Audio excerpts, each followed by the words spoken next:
8:35 Central African time. We're going to be shifting gears now to our hashtag Africa Focus feature. This is a part of the show where every morning we take a look at some of the biggest stories on the African continent. And we're going to be shifting our gaze westward this time around to Guinea-Bissau, a small nation with outsized political drama on the 26th of November 2025. Just a few days after a very, very much contested elections, the military announced it had seized power. They arrested the sitting president and key officials, suspended all institutions and closed borders and imposed a curfew, martial law essentially. Gunfire rang out near the presidential palace, the electoral commission and government ministries, the same sites that are meant to confirm the outcome of the polls. The coup leaders claim they intervened to prevent a manipulation of the electoral results, alleging involvement by politicians, a known drug lord, and foreign actors. But let's not kid ourselves here. This is not just about questionable ballots. This is the latest, should I say, episode in a long history of instability. And for many, worrying reminder of how fragile democracy remains in a region once dubbed the Coup Belt. So today, we're going to be unpacking how Guinea-Bissau got to this point, and coup season. Why are there so many coups in that part of West Africa?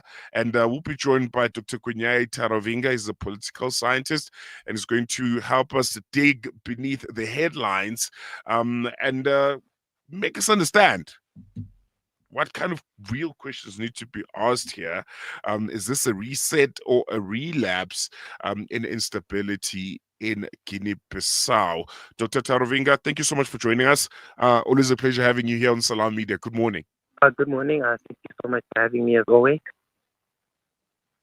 Pleasure's all ours. And I think first thing is first, from what we currently know about this latest coup in Guinea-Bissau, is it a seizure of power or is it a definition of a coup as it is, because the military claims it was a necessary intervention to preserve constitutional order after they realized that there are manipulation of the current elections?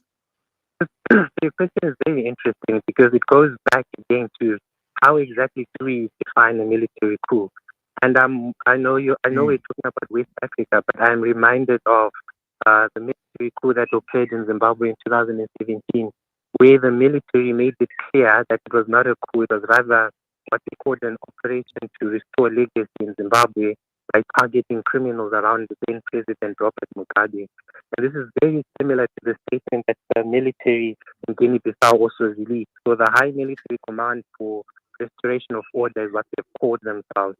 And the statement that they read out is basically suspending the electoral process until further notice. So in this case, I think it's by definition, what we're seeing in Guinea-Bissau is definitely a military coup.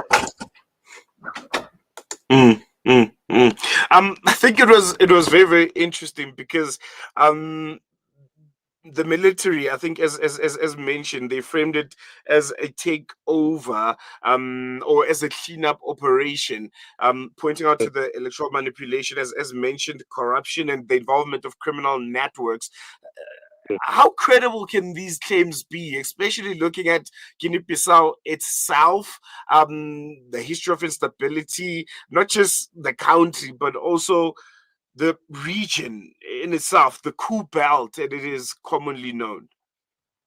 So what was very interesting about Guinea-Bissau, I think this coup currently, if I'm not mistaken, it should be the 8th or 9th military coup since 1978. Oh my word. When they gained independence from Portugal. So I think this again speaks to the point that you're making, say that this is not new to Guinea-Bissau. But I think one interesting thing also about Guinea-Bissau is that if you look at the United Nations report and just the reports that talk about the country, you will see that that country is well known, especially as being sort of the hub for drug trafficking. So cocaine, etc., etc. These are some of the drugs that go through the area. So to make that particular point is important because then it gives us even a better picture of that particular country because there are various factors that are involved there. So you'll have the former colony as Portugal, but also these powerful entities who use that country because of the geographical location to transport illicit drugs and all those other things. So these again are some of the dynamics that have contributed to what we are currently seeing today in Guinea-Bissau. Hmm, hmm, hmm, hmm. What does this latest coup tell us about the role of the military, especially when you look at the coup, quote unquote, coup belt? I don't want to use this word, but yeah. What does this tell us about the evolving role of the military in West African politics, especially in these coup-prone countries?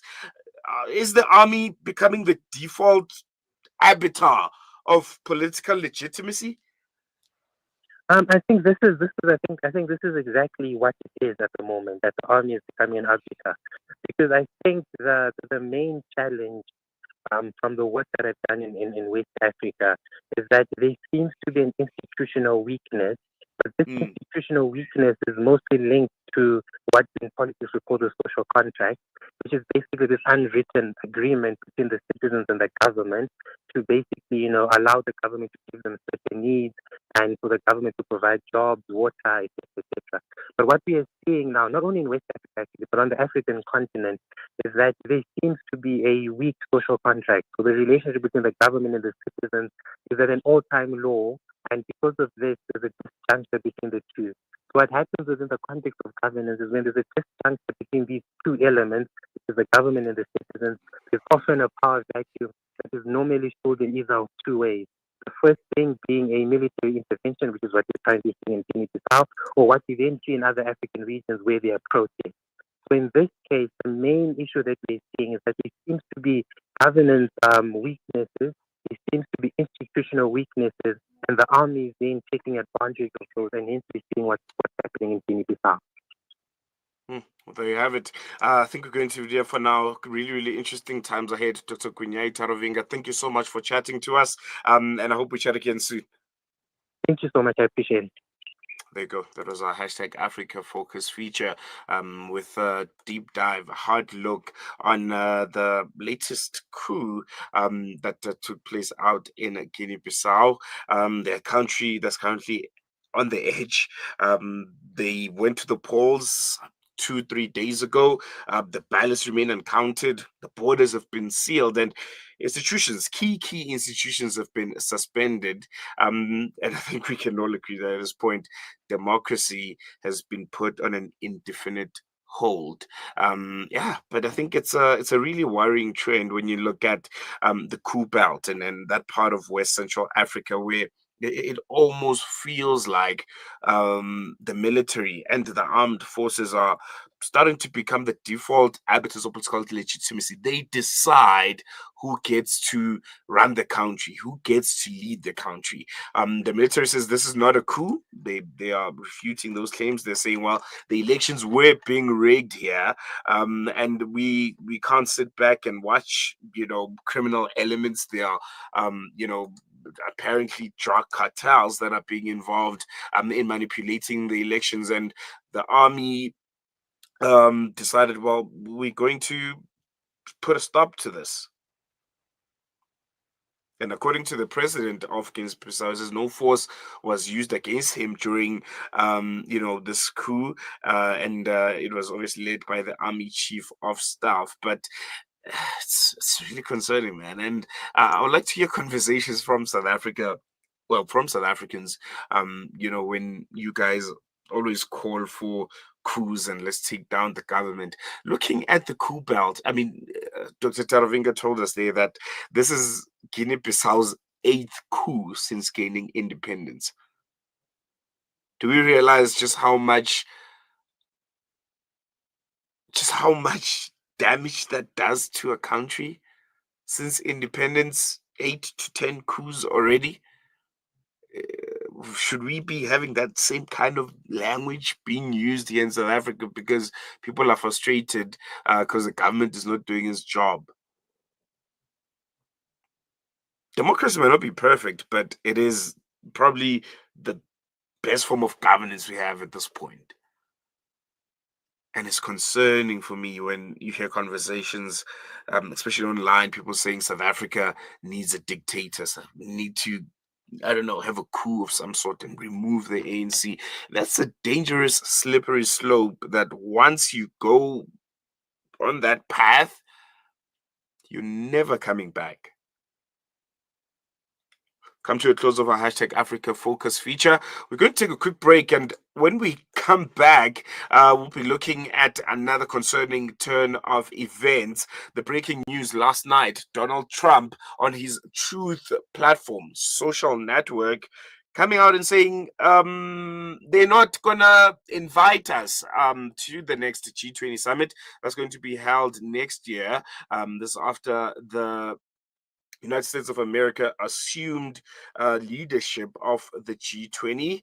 We handed it over. It's not with us anymore. But yeah, we'll be asking very, very important questions.